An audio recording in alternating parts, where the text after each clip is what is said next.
এই কলেজে ছেলে মেয়েদের মেলামেশা বরঞ্চ কিছু বাড়াবাড়ি ছিল। এরা প্রায় সবাই ধনী করে। এরা পয়সা ফেলাচড়া করতে ভালোবাসে। নানা রকম বাজে খরচ করে মেয়েদের কাছে দরাজ হাতের নাম কিনত। মেয়েদের মনে ঢেউ তুলত। তারা বুক ফুলিয়ে বলতো, আমাদেরই কলেজের ছেলে এরা। সরস্বতী পুজো তারা এমনই ধুম করে করত যে বাজারে গাঁদা ফুলের আকাল পড়ে যেত।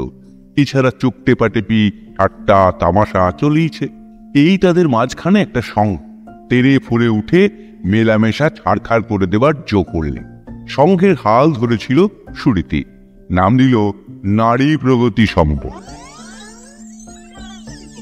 সেখানে পুরুষের ঢোকবার দরজা ছিল বন্ধ। সুরীতির মনের জোরের ধাক্কায় একসময়ে যেন পুরুষ বিদ্রোহের একটা হাওয়া উঠল। পুরুষরা যেন বেজাত, তাদের সঙ্গে জল জল বন্ধ, কদর্য তাদের ব্যবহার। এবার সরস্বতী পুজোতে কোনো ধুমধাম হলো না। সুরীতি ঘরে ঘরে গিয়ে মেয়েদের বলেছে জাঁকজমকের হুল্লোড়ে তারা যেন এক পয়সা না দেয়। সুরীতির স্বভাব খুব কড়া, মেয়েরা তাকে ভয় করে। তাছাড়া নারী প্রগতি সঙ্গে দিব্যি ঝালিয়ে নিয়েছে যে কোনো পালা পার্বণে তারা কিছুমাত্র বাজে খরচ করতে পারবেন না। তার বদলে যাদের পয়সা আছে, পূজা আর্চায় তারা যেন দেয় গরিব ছাত্রীদের বেতন সাহায্য বাবদ কিছু কিঞ্চিত। ছেলেরা এই বিদ্রোহে মহা খাপ্পা হয়ে উঠল। বললে, তবে জেনে রেখো, তোমাদের বিয়ের সময় তোমাদের বরকে যদি না গাধার পিঠে চড়িয়ে আনো তবে আমাদের নাম নেই, এই বলে দিল। মেয়েরা বললে, এরকম জুড়ি গাথা একটার পিঠে আর একটা আমাদের সংসারে কোনো কাজে লাগবে না।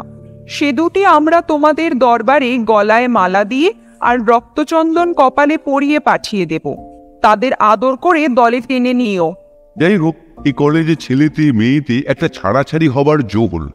ছেলেরা কেউ কাছে এসে কথা বলতে গেলেই মেয়েরা নাক তুলে বলতে আরম্ভ করলে, এ বড্ড গায়ে পড়া। ছেলেদের কেউ কেউ মেয়েদের পাশে বসে সিগারেট খেত। এখন সেটা তাদের মুখ থেকে কেড়ে নিয়ে ফেলে দেয়। ছেলেদের উপর রূঢ় ব্যবহার করা ছিল যেন মেয়েদের আত্মগরিমা। কোনো ছেলে বাসে মেয়েদের জন্য জায়গা করে দিতে এগিয়ে এলে বিদ্রোহিণী বলে উঠত, এইটুকু অনুগ্রহ করার কি দরকার ছিল? ভিড়ের মধ্যে আমরা কারোর চেয়ে স্বতন্ত্র অধিকারের সুযোগ চাইনি। ওদের সংঘের একটা বলেছি, ছেলেরা মেয়েদের চেয়ে বুদ্ধিতে কম।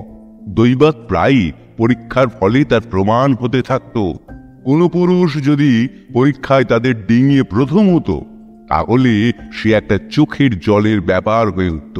এমনকি তার প্রতি বিশেষ পক্ষপাত করা হয়েছে স্পষ্ট করে এমন নালিশ জানাতেও সংকোচ করত না। আগেই ক্লাসে যাবার সময় মেয়েরা খোঁপায় দুটো ফুল গুঁজে যেত, বেশভূষায় কিছু না কিছু বাহার করত। এখন তা নিয়ে এদের সঙ্গে ধিক ধিক রব ওঠে। পুরুষের মন ভোলাবার জন্যে মেয়েরা সাজবে, গয়না পরবে। এই অপমান মেয়েরা অনেক দিন ইচ্ছে করে মেনে নিয়েছে, কিন্তু আর চলবে না। পরনে বেরাঙা খদ্দর চলিত হল। সুরীতি তার গয়নাগুলো দিদিমাকে দিয়ে বললে, এইগুলো তোমার দান খয়রাতে লাগিয়ে দিও, আমার দরকার নেই, তোমার পুণ্যি হবে। বিধাতা যাকে যেরকম রূপ দিয়েছেন তার উপরে রং চড়ানো অসভ্যতা এ সমস্ত মধ্য আফ্রিকায় শোভা পায়। মেয়েরা যদি তাকে বলতো, দেখ সুরীতি, অত বাড়াবাড়ি করিস নি। রবি ঠাকুরের চিত্রাঙ্গদা পড়েছিস তো? চিত্রাঙ্গদার লড়াই করতে জানতো, কিন্তু পুরুষের মন ভোলাবার বিদ্যে তার জানা ছিল না। সেইখানেই তার হার হলো। শুনে সুরতি জ্বলে উঠত, বলতো, ও আমি মানি নে, এমন অপমানের কথা আর হতে পারে না। এদের মধ্যে কোনো কোনো মেয়ের আত্মবিদ্রোহ দেখান। তারা বলতে লাগলো, মেয়ে পুরুষের এইরকম ঘেঁষাঘেঁষি তফাৎ করে দেয়া এখনকার কালের উল্টো চাল। বিরুদ্ধবাদিনীরা বলতো, পুরুষেরা যে বিশেষ করে আমাদের সমাদর করবে, আমাদের চৌকি এগিয়ে দেবে, আমাদের রুমাল পরিয়ে দেবে, এই তো যা হওয়া উচিত। সুরীতি তাকে অপমান বলবে কেন? আমরা তো বলি আমাদের সম্মান। পুরুষদের কাছ থেকে আমাদের সেবা আদায় করা চাই। একদিন ছিল যখন মেয়েরা ছিল সেবিকা, দাসী। এখন পুরুষরা এসে মেয়েদের স্তুতি করে। এই সমাদর সুরীতি যাই বলুক, আমরা ছাড়তে পারবো না। এখন পুরুষ আমাদের দাস। এইরকম গোলমাল ভেতরে ভেতরে জেগে উঠল সকলের মধ্যে। বিশেষ করে সলিলার এই নিরস ক্লাসের রীতি ভালো লাগতো না। সে ধনী ঘরের মেয়ে, বিরক্ত হয়ে চলে গেল দার্জিলিংয়ে ইংরেজি কলেজ। এমন করে দুটো একটি মেয়ে খসে যেতেও শুরু করেছিল, কিন্তু সুরীতির মন কিছুতেই টলল না। মেয়েদের মধ্যে বিশেষত সুরীতি এই গুমর ছেলেদের অসহ্য হয়ে উঠল। তারা নানা রকম করে ওর ওপর উৎপাত শুরু করলে। গণিতের মাস্টার ছিলেন খুব কড়া, তিনি কোনো রকম ছ্যাবলামি সহ্য করতেন না। তারই ক্লাসে একদিন মহা গোলমাল বেঁধে গেল। সুরীতির ডেস্কে তার বাপের হাতের অক্ষরে লেখা লেফাফা খুলবা মাত্রই তার মধ্যে থেকে একটা আরশোলা ফড়ফড় করে বেরিয়ে এলো। মহা চেঁচামেচি বেঁধে গেল। সেই জন্তুটা ভয় পেয়ে পাশের মেয়ের খোঁপার ওপরে আশ্রয় নিল। সে এক বিষম হাওমাও কাণ্ড। গণিতের মাস্টার বেনিবাবু খুব কড়া কটাক্ষপাত করবার চেষ্টা করতে লাগল, কিন্তু আটশোলার ফরফরানির ওপরে তার শাসন খাটবে কি করে? সেই চেঁচামেচিতে ক্লাসের মান রক্ষা আর হয় না। আর একদিন সুনীতির নোট বইয়ের পাতায় পাতায় ছেলেরা নস্যি দিয়েছে পড়ে, ও কড়া নস্যি। বইটা খুলতেই ঘোরতর হাঁচির ছোঁয়াচে উৎপাত বেড়ে গেল। সে গুঁড়ো পাশের মেয়েদের নাকে ঢুকে পড়ল। সকলকে নাকের জলে চোখের জলে করে দিই, আর ঘন ঘন হ্যাচ্চ শব্দে পড়াশোনা বন্ধ হয় আর কি। মাস্টার আর চোখে দেখেন, দেখে তারও হাসি চাপা শক্ত হয়ে ওঠে। একদিন রব উঠল, কোনো মহারাজা কলেজ দেখতে আসবেন, বিশেষ করে মেয়েদের ক্লাস। কানে কানে গুজব রটল তাঁর এই দেখতে আসার লক্ষ্য ছিল বধূ জোগাড় করা।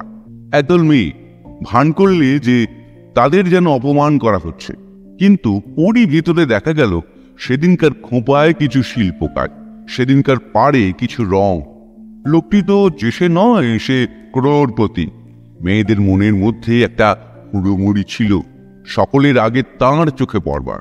তারপরে ক্লাস তো হয়ে গেল। একটা দূত এসে জানালে যে তার পছন্দ ওই সুরীতিকে।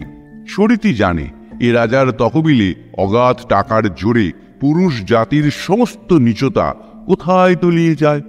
ভান করলে এ প্রস্তাবে সে যে কেবল রাজি নয় তা নয়, বরঞ্চ সে অপমানিত বোধ করছে। কেননা মেয়েদের ক্লাস তো গোহাটা নয় যে ব্যবসায়ী এসে গরু বাছাই করে নিয়ে যাবে। কিন্তু মনে মনে ছিল আর একটু সাধ্য সাধনের প্রত্যাশা। ঠিক এমন সময় খবর পাওয়া গেল মহারাজা তার সমস্ত পাগড়ি টাগড়ি সমেত অন্তর্ধান করেছেন। তিনি বলে গিয়েছেন বাঙালি মেয়েদের মধ্যে একটা কেউ বাছাই করে নেবার যোগ্য তিনি দেখলেন না। এর চেয়ে তাঁদের পশ্চিমের বেদের মেয়েরাও অনেক ভালো।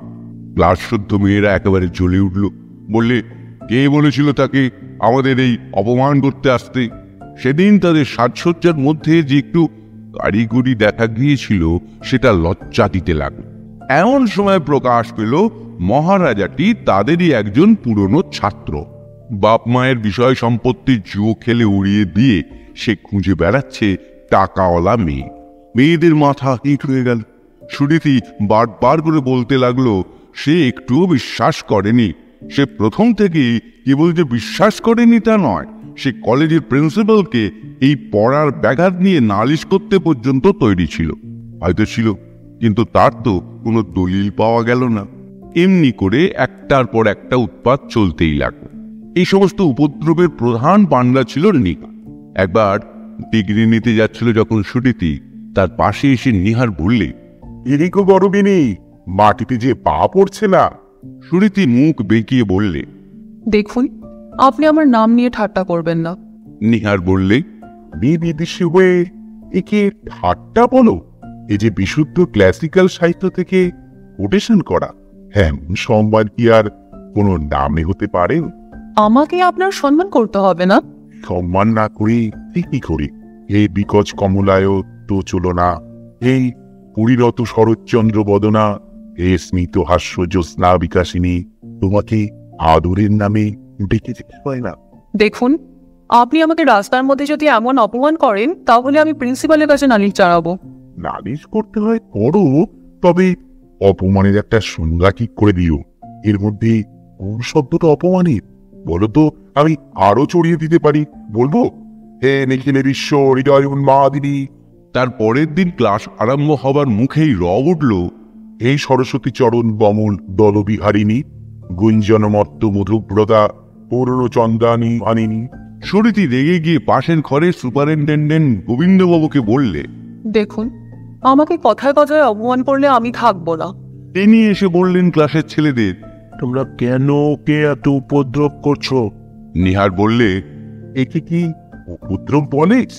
যদি কেউ নালিশ করতে পারে তবে পূর্ণচন্দ্রই করতে পারতেন, যে তাকে আমি ঠাট্টা করেছি। আমাদের ক্লাসের যোগেশ বললে, এগুলো বাদ দিয়ে শুধু ওকে নিভানন বললেই হয়, কেননা কলমের নেভের মতো ওর সুতীক্ষ্ণ মুখ শুনে বরং আমি বলেছিলাম, ছি, এরকম বলতে নেই, ওরা বলেন বিদুষী, কথাটা চাপা দিয়েছিল। কিন্তু পূর্ণচন্দ্র নিভাননাতে আমি তো দোষের কিছু দেখিনি। আপনি বিচার করে দেখুন, আমরা মনের আনন্দে আউড়ি গিয়েছিল। এই সরস্বতী চরণ কমল দলবিহারিণী গুঞ্জন মত্ত মধুব্রতা। প্রথমত কথাটা নিন্দার নয়, দ্বিতীয়ত সেটা যে ওরই প্রতি লক্ষ্য করে বলা।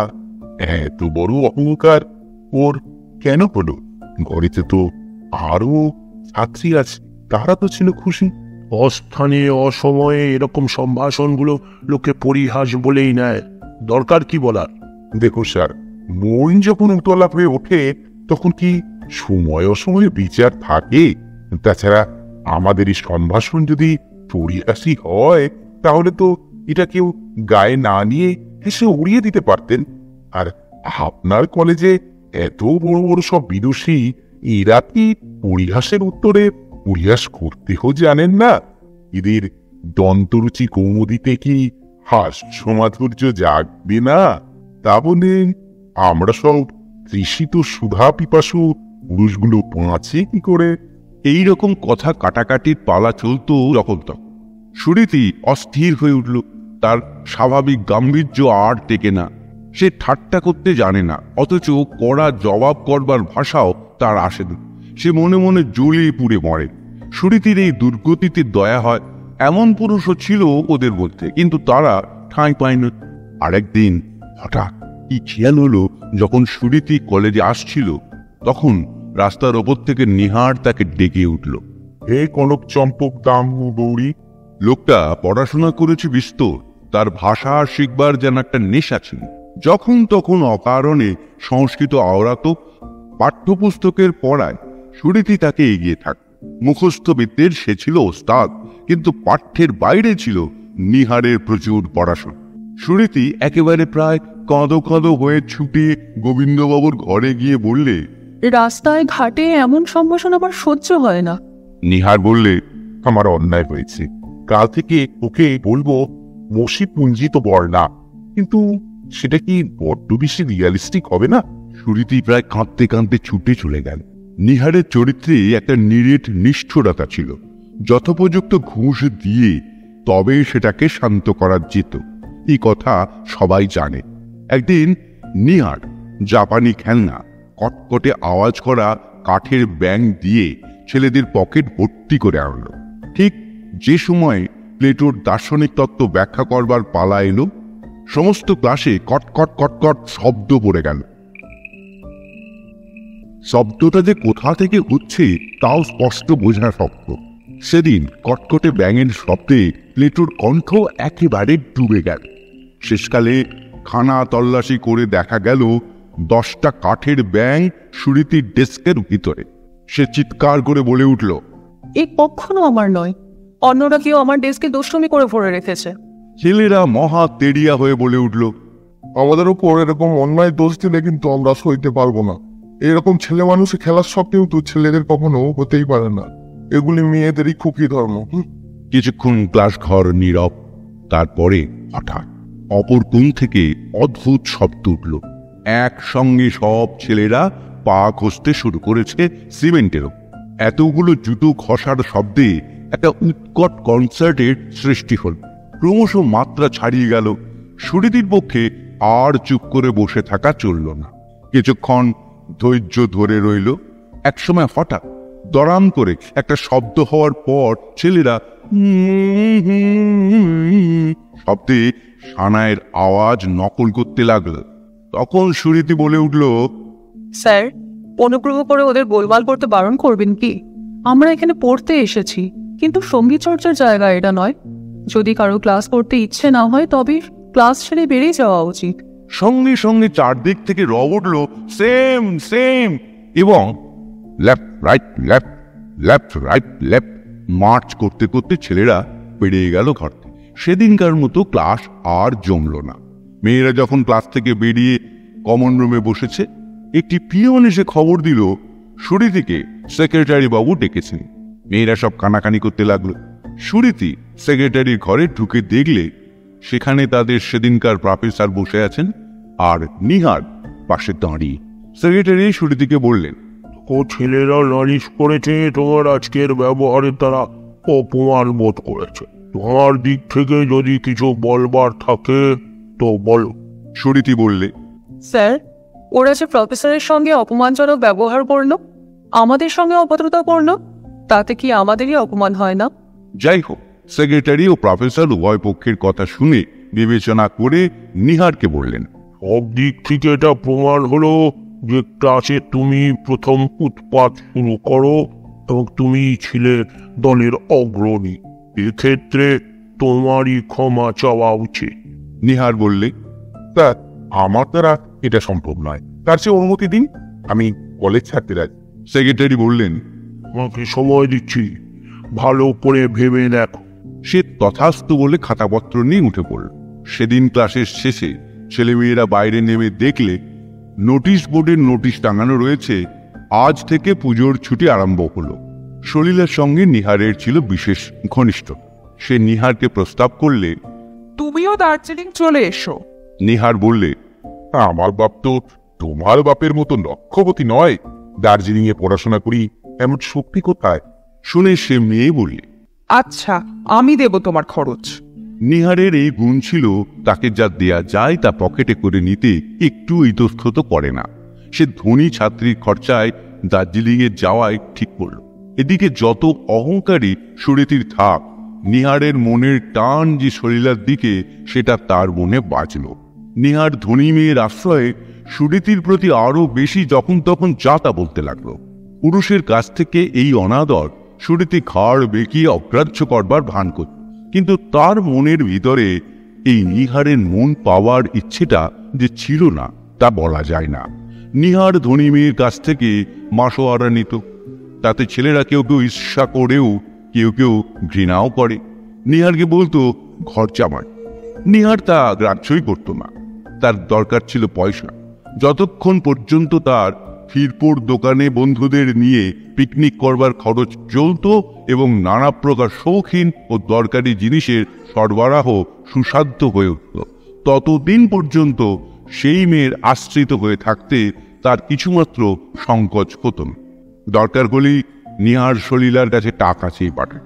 এই যে তার একজন পুরুষ পোষ্য ছিল, তার প্রতিভার উপর সলিলার খুব বিশ্বাস ছিল। মনে করেছিল একসময় নিহার একটা মস্ত নাম করবে। সমস্ত বিশ্বের কাছে তার প্রতিভার যে একটা অকুণ্ঠিত দাবি আছে, নিহার সেটার আভাস দিতে ছাড়ত না। সলিলাও তা মেনে নিত। সলিলা দার্জিলিংয়ে থাকতে থাকতে একসময়ে তার ডবল নিউমোনিয়া হল। চিকিৎসার ত্রুটি হলো না, কিন্তু যমদূতকে ঠেকিয়ে রাখতে পারলে না। মৃত্যু হলো সলিলার। শেষ পর্যন্ত নিহার তাকিয়েছিল হয়তো উইলে তার নামে কিছু দিয়ে যাবে, কিন্তু তার কোনো চিহ্ন মিলল না। তখন সলিলার ওপরে বিষম রাগ, বিশেষত যখন সে শুনল সলিলা তার দাসীকে দিয়ে গিয়েছে 100 টাকা, তখন সে সলিলাকে ধিক্কার দিয়ে বলে উঠল, কিরকম বিচ্ছতা! ইংরেজিতে যাকে বলে বিননেস। যে মেয়েকে নিহার স্তব করে বলতো জগদ্ধাত্রী, পুরুষ পালনের পালা তিনি সাঙ্গ করে নিহারকে নৈরাশ্যের ধাক্কা দিয়ে চলে গেলেন। দার্জিলিংয়ের খরচ আর তো চলে না। আবার নিহার ফিরে এলো কলকাতার মেশে। ছেলেরা এক দফা খুব হাসাহাসি করে নিলে। নিহারের তাতে গায়ে বাজত না। ওর আশা ছিল দ্বিতীয় আরেকটি জগদ্ধাত্রী ঠিক জুটে যাবে। একজন বিখ্যাত উড়িয়া গণৎকার তাকে গুণে বলেছিল কোনো বড় ধনী মেয়ের প্রসাদ সে লাভ করল। সেই গণনা ফলের দিকে উৎসুক চিত্তে সে তাকিয়ে রইল। জগদ্ধাত্রী কোন রাস্তা দিয়ে যে এসে পড়েন তা তো বলা যায় না। অত্যন্ত টানাটানির দশায় পড়ে গেল। দার্জিলিং ফেরত নিহারকে হঠাৎ কলেজে দেখে সুরীতিও আশ্চর্য হয়ে গেল। বললে, আপনি হিমালয় থেকে ফিরলেন কবে?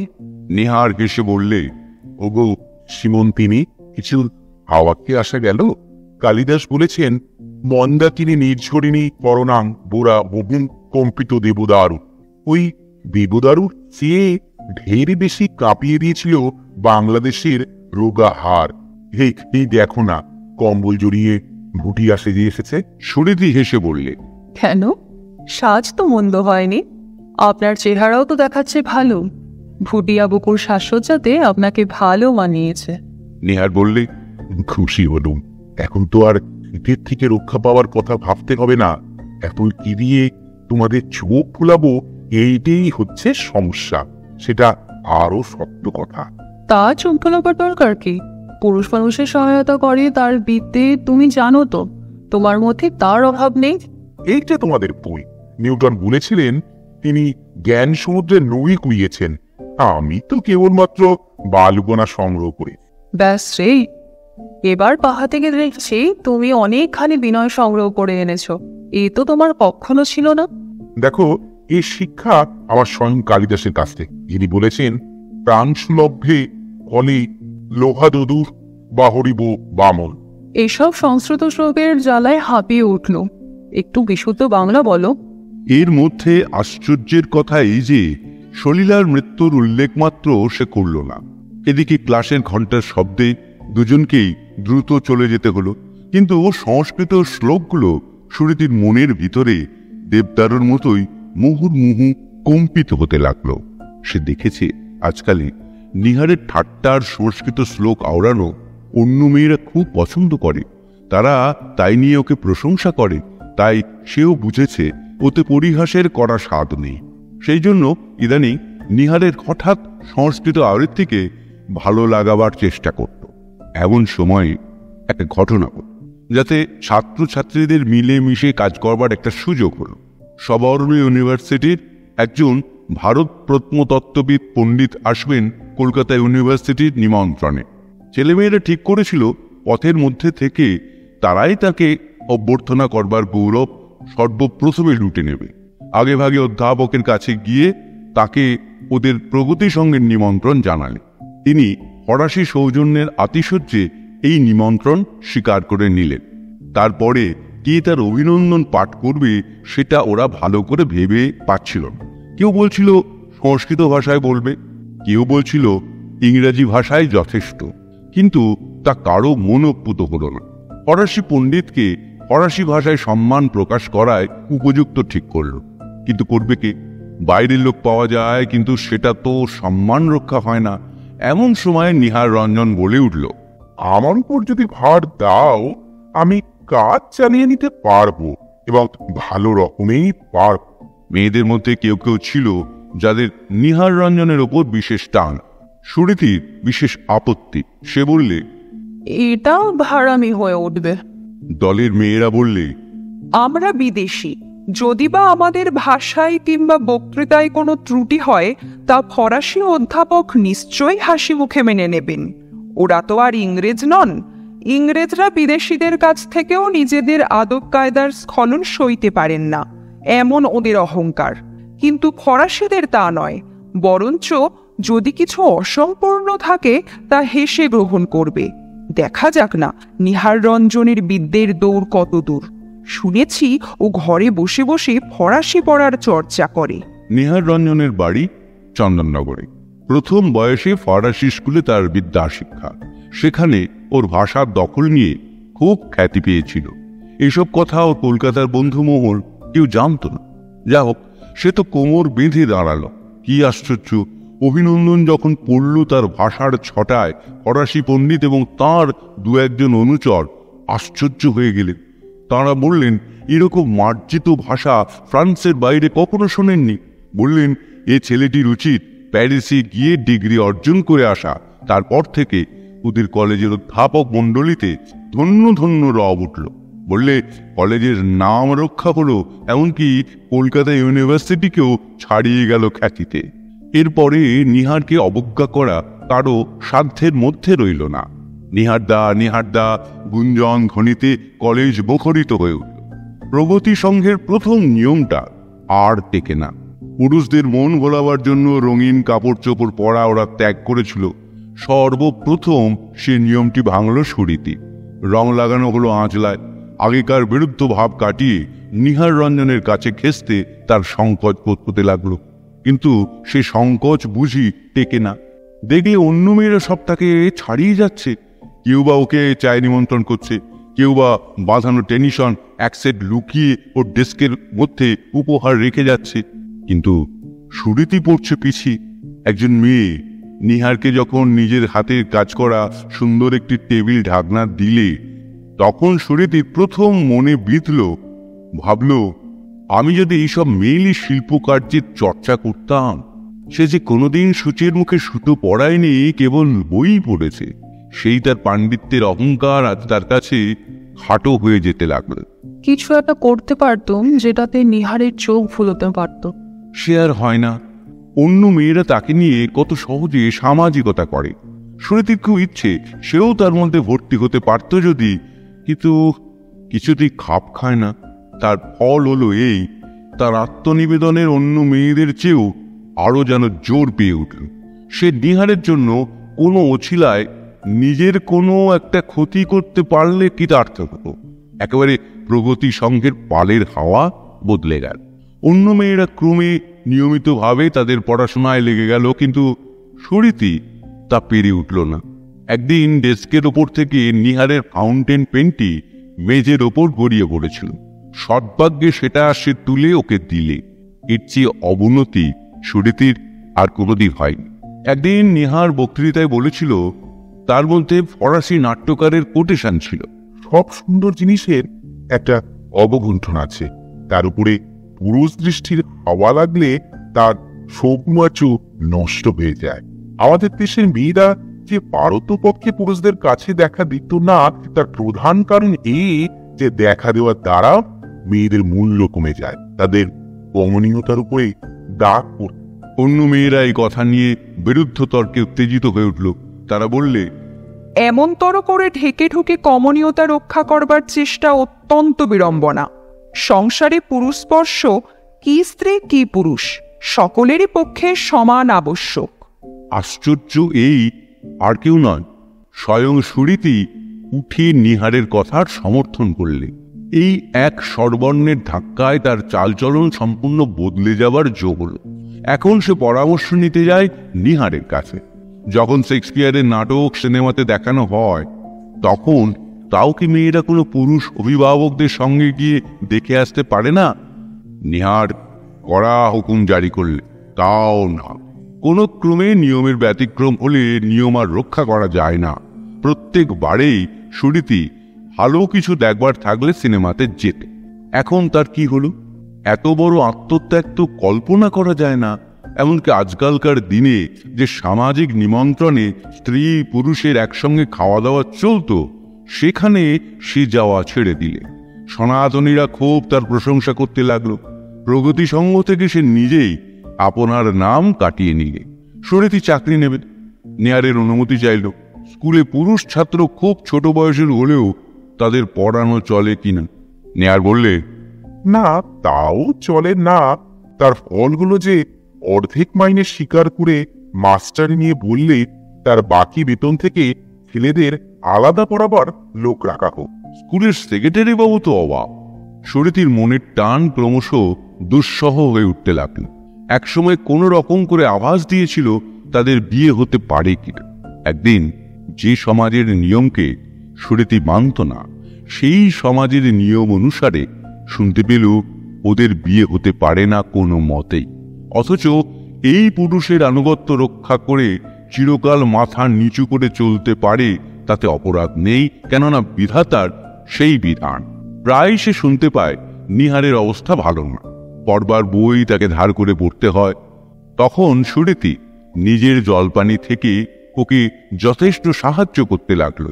নিহারের তাতে কোনো লজ্জা ছিল না। মেয়েদের কাছ থেকে পুরুষদের যেন অর্ঘ নেবার অধিকার আছে, অথচ তার বিদ্যার অভিমানের অন্ত ছিল না। একবার একটি কলেজে বাংলা অধ্যাপকের পদ খালি ছিল। সুরীতির অনুরোধে নিহারকে সে পদে গ্রহণ করবার প্রস্তাবে অনুকূল আলোচনা চলছিল। তাতে নিহারের নাম নিয়ে কমিটিতে এই আলোচনায় তার অহংকারে খাওয়া লাগলো। সুরীতি নিহারকে বললে, এ তোমার অন্যায় অভিমান। স্বয়ং ভাইসরয় নিযুক্ত করবার সময়ও কাউন্সিলের মেম্বারদের মধ্যে তা নিয়ে কথাবার্তা চলে। নিহার বললে, তা হতে পারে, কিন্তু আমাকে যেখানে গ্রহণ করবে সেখানে বিনা তর্কেই গ্রহণ করবে। এ না হলে আমার মান বাঁচবে না। আমি বাংলা ভাষায় এমএতে সর্বপ্রথম পদবি পেয়েছি। আমি অমন করে কমিটি থেকে ছাড় দিয়ে নেওয়া পদ নিতে পারব। এই পদ যদি নিত তাহলে সুরীতির কাছ থেকে অর্থ সাহায্যের প্রয়োজন চলে যেত নিহারের। পদকে সে অগ্রাহ্য করলে কিন্তু এই প্রয়োজনকে না। সুরীতির জলখাবার প্রায় বন্ধ হয়ে গেল। বাড়ির লোকে ওর ব্যবহারে এবং চেহারায় অত্যন্ত উদ্বিগ্ন হয়ে উঠল। ছেলেবেলা থেকেই ওর শরীর ভালো নয়, তার উপরে এই কষ্ট করা, এই তপস্যা কার জন্যে সে কথা যখন তারা ধরতে পারলে তখন তারা নিহারকে গিয়ে বললে, হয় তুমি একে বিবাহ করো, না হলে তুমি এর সঙ্গ ত্যাগ করো। নিহার বললে, বিবাহ করা তো চলবেই না। আর ত্যাগের কথা আমাকে বলেছেন কেন? সঙ্গ ইচ্ছে করলেই তো তিনি ত্যাগ করতে পারেন। আমার তাতে কিছুমাত্র আপত্তি। সুরীতি সে কথা জানত। সে জানত নিহারের কাছে তার কোনো মূল্যই নেই নিজের সুবিধাটুকু ছাড়া। সেই সুবিধাটুকু বন্ধ হলে তাকে অনায়াসে পথের কুকুরের মতো খেদিয়ে দিতে পারে। এ জেনেও যত রকমে পারে সুবিধে দিয়ে, বই কিনে দিয়ে, নতুন খদ্দরের থান তাকে উপহার দিয়ে, যেমন করে পারে তাকে এই সুবিধার স্বার্থ বন্ধনে বেঁধে রাখলে। অন্য গতি ছিল না বলে এই অসম্মান সুরীতি স্বীকার করে নিলে। একসময়ে মফস্বলে বেশি মাইনের প্রিন্সিপালের পদ পেয়েছিল। তখন তার কেবল এই মনের ভিতরে বাজত, আমি তো খুব আরামে আছি, কিন্তু তিনি তো ওখানে গরিবের মতো পড়ে থাকেন। এই আমি সহ্য করব কি করে? অবশেষে একদিন বিনা কারণে কাজ ছেড়ে দিয়ে কলকাতায় অল্প বেতনে এক শিক্ষয়িত্রীর পদ নিলে। সেই বেতনের 12 আনা যেত নিহার রঞ্জনের পেট পড়াতে, তার শখের জিনিস কিনে দিতে। এই ক্ষতিতেই ছিল তার আনন্দ। সে জানত মন ভোলাবার কোনো বিদ্যে তার জানাই ছিল না। এই কারণেই তার ত্যাগ এমন অপরিমিত হয়ে উঠল। এই ত্যাগেই সে অন্য মেয়েদের ছাড়িয়ে যেতে চাইছিল। তাছাড়া আজকাল উল্টো প্রগতির কথা সে ক্রমাগত শুনে আসছে যে মেয়েরা পুরুষের জন্য ত্যাগ করবে আপনাকে। এটাই হচ্ছে বিধাতার বিধান। পুরুষের জন্য যে মেয়ে আপনাকে না উৎসর্গ করে সে মেয়েই নয়। এই সমস্ত মত তাকে পেয়ে বসল। কলকাতায় যে বাসা সে ভাড়া করল, খুব অল্প ভাড়ায়, স্যাঁতসেঁতে রোগের আড্ডা। তার ছাদে বের হবার জন্যেই কলতলায় কেবলই জল গড়িয়ে পড়ছে। তার উপরে যা কখনো জীবনে করেনি তাই করতে হল। নিজের হাতে রান্না করতে আরম্ভ করল। অনেক বিদ্যে তার জানা ছিল, কিন্তু রান্নার বিদ্যে সে কখনো শেখেনি। যে অখাদ্য অপথ্য তৈরি হতো তা দিয়ে জোর করে পেট ভরাত। কিন্তু স্বাস্থ্য একেবারে ভেঙে পড়ল। মাঝে মাঝে কাজ কামাই করতে বাধ্য হলো ডাক্তারের সার্টিফিকেট নিয়ে। এত ঘন ঘন ফাঁক পড়ত কাজে যে অধ্যক্ষরা তাকে আর ছুটি মঞ্জুর করতে পারলেন না। তখন ধরা পড়ল ভিতরে ভিতরে তাকে ক্ষয় রোগে ধরেছে। বাসা থেকে তাকে সরানো দরকার। আত্মীয় স্বজনরা মিলে তাকে একটা প্রাইভেট হাসপাতালে ভর্তি করে দিলে। কেউ জানতো না কিছু টাকা তার গোপনে সঞ্চিত ছিল। সেই টাকা থেকেই তার বরাদ্দ মতন দেও নিহারের কাছে গিয়ে পৌঁছত। নিহার সব অবস্থায় জানত, তবু তার প্রাপ্য বলেই টাকা সে অনায়াসে হাত পেতে নিতে লাগলো। অথচ একদিন হাসপাতালে সুরীতিকে দেখতে যাবার অবকাশ সে পেত না।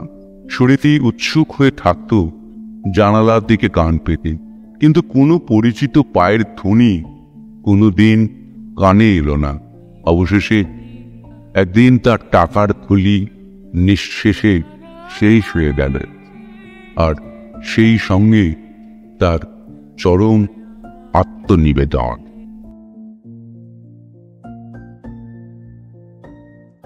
I can feel it.